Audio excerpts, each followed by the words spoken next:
All right, guys, story time. So there's this one time where I felt the most unimaginable pain ever, and it was with my ear. Again, I am not one to mess around with injuries. I've had so many in my entire lifetime, but having head injuries was the worst one because, again, it was my ear. It was an ear infection. Went to constant different hospitals and doctors because they didn't know what the was going on. Some gave me droplets, some gave me pills, and none of it worked. None of it. And then I take Tylenol, I take ibuprofen, I take one other pill for pain, and we're heading to the ER. Again, I'm high.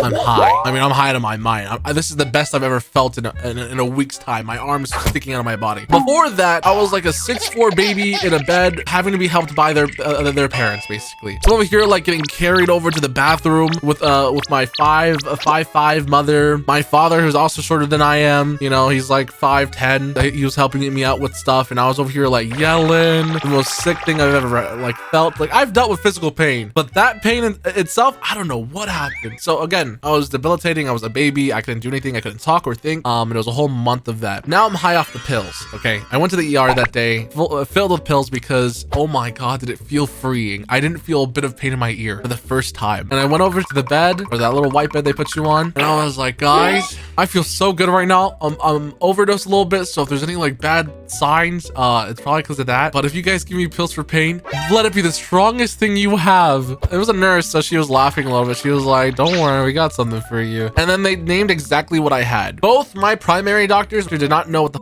I had and prescribed me with nothing that worked. Nothing. But besides that, so if I had to name the biggest painful thing ever, it was in my ear, and it felt like half my face was gone. Well, you know, half my face was in pain. My jaw, my ears, and my head. And that's the story time.